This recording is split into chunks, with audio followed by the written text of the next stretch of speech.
الحمدللہ نحمدہ ونصلی ونسلم علی سیدنا و مولانا محمد رسولہ النبی الکریم الحنین الرؤوف الرحیم اما بعد فاعوذ باللہ من الشیطان الرجیم بسم اللہ الرحمن الرحیم فما تقدموا لأنفسكم من خير تجدوه عند الله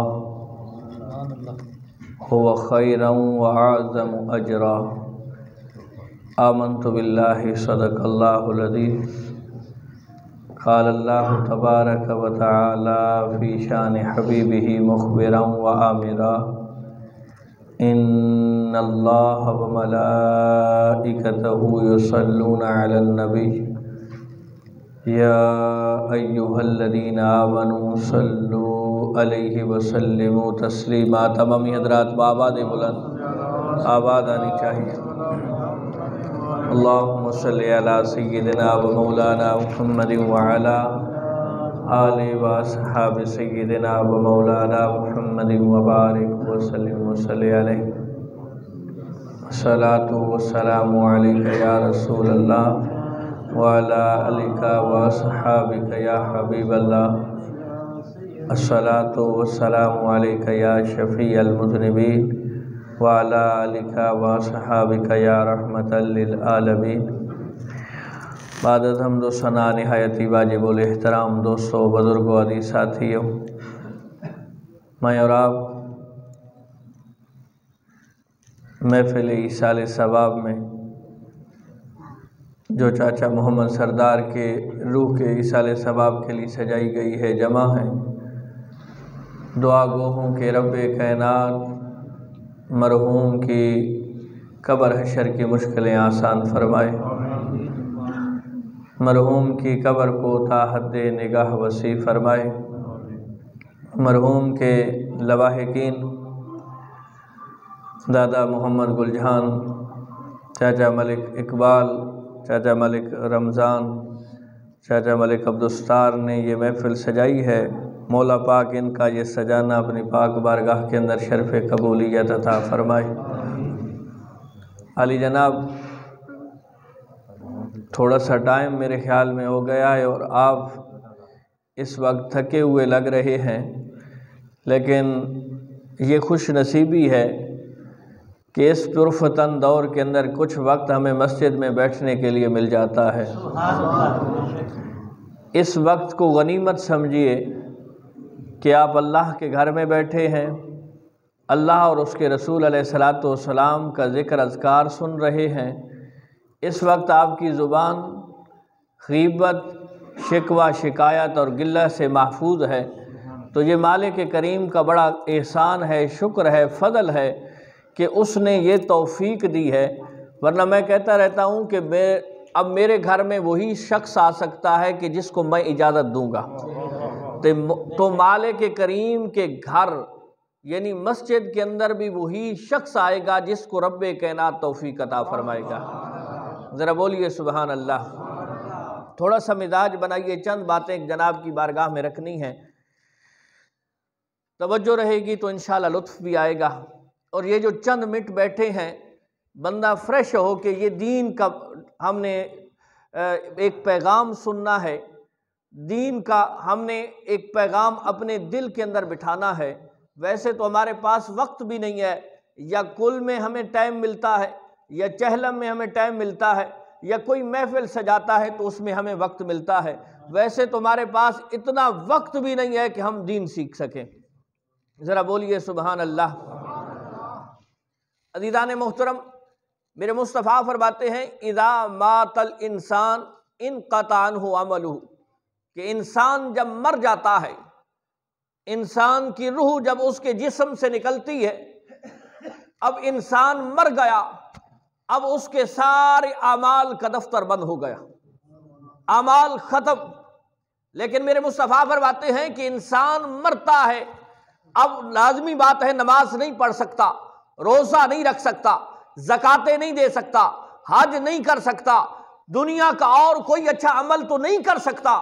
فرمایا جب انسان مر گیا اس کے اعمال کا دفتر بند ہو گیا، لیکن 3 اعمال ایسے ہیں کہ تم نے اس کو دفن کیا ہے، وہ بندہ قبر میں پہنچ گیا ہے، اب قبر کے اندر 1 سال گزرا ہو، 100 سال گزرا ہو، 1000 سال گزرا ہو، 1,00,000 سال گزرا ہو، 1 کروڑ سال گزرا ہو، ارے جتنی صدیاں ہی گزر جائیں وہ قبر کے اندر موجود ہے، لیکن 3 کام وہ دنیا کے اندر ایسے کر گیا کہ کتنی صدیاں گزرنے کے باوجود اس کی قبر کے اندر، اس کے نامہ اعمال کے اندر اس کا ثواب پہنچ رہا ہوتا ہے۔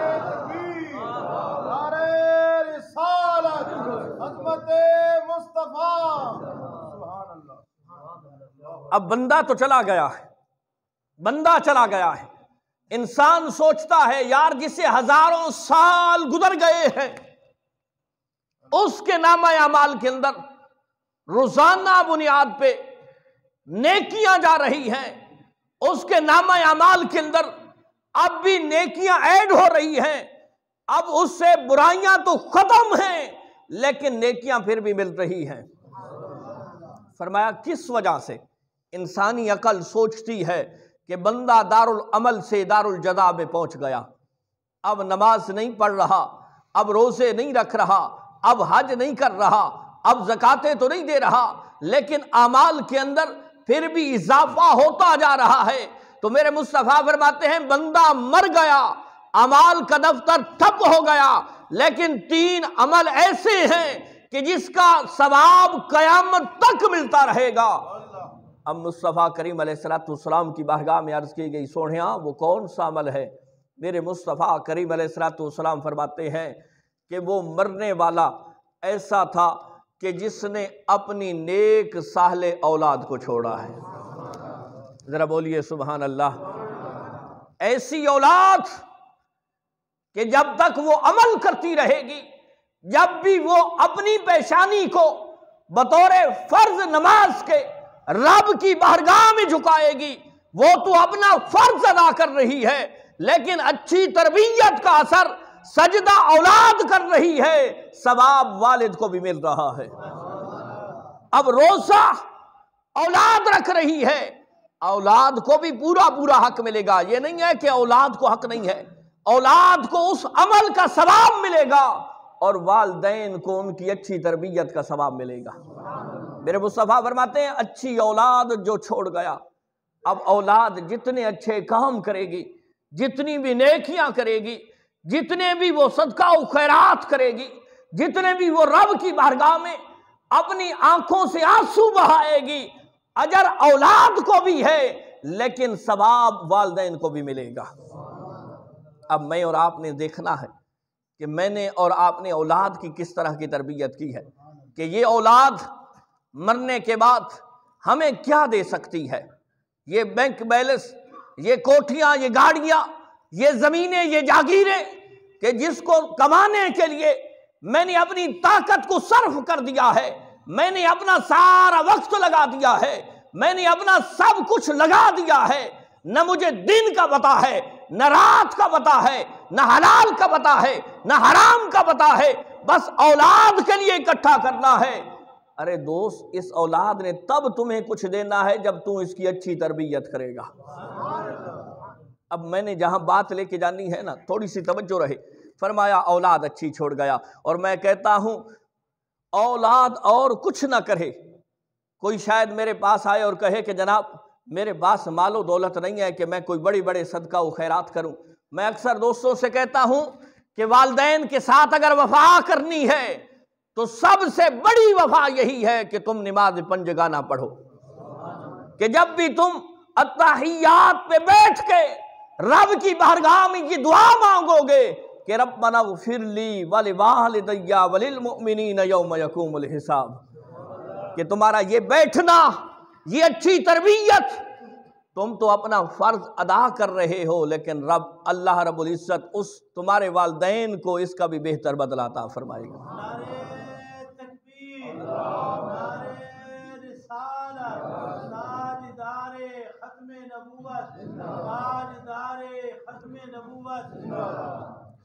دوسری چیز میرے مصطفیٰ کریم علیہ الصلوۃ والسلام نے فرمایا کہ بندہ مر گیا، سارے اعمال کا دفتر بند ہو گیا، ایک اچھی اولاد اس کو فائدہ دیتی رہے گی۔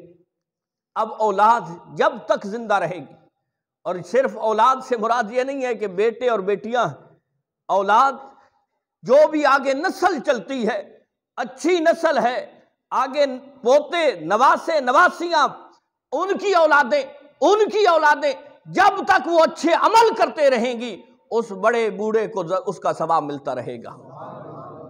فرمایا ایک اچھی اولاد۔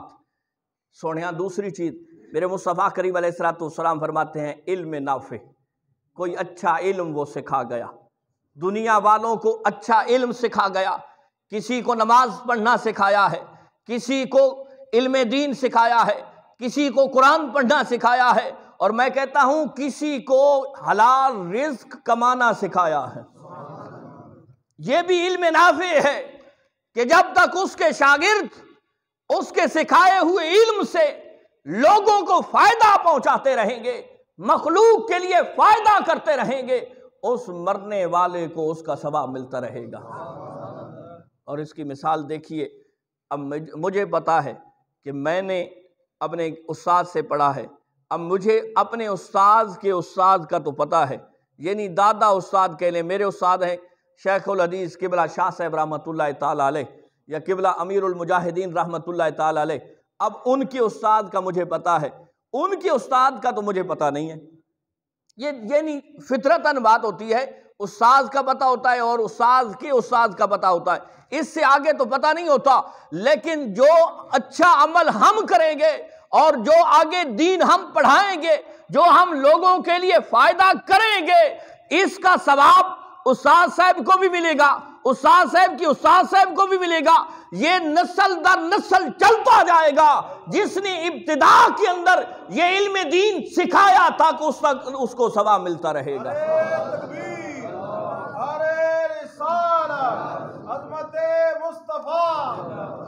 فرمایا یہ دین، اس لیے تو میں اکثر کہتا ہوں نا بھائی، اگر اپنے اولادوں کو اچھے اساتذہ سے پڑھائیں گے نا تو اس کا فیض ہی انسان کو ملتا رہے گا۔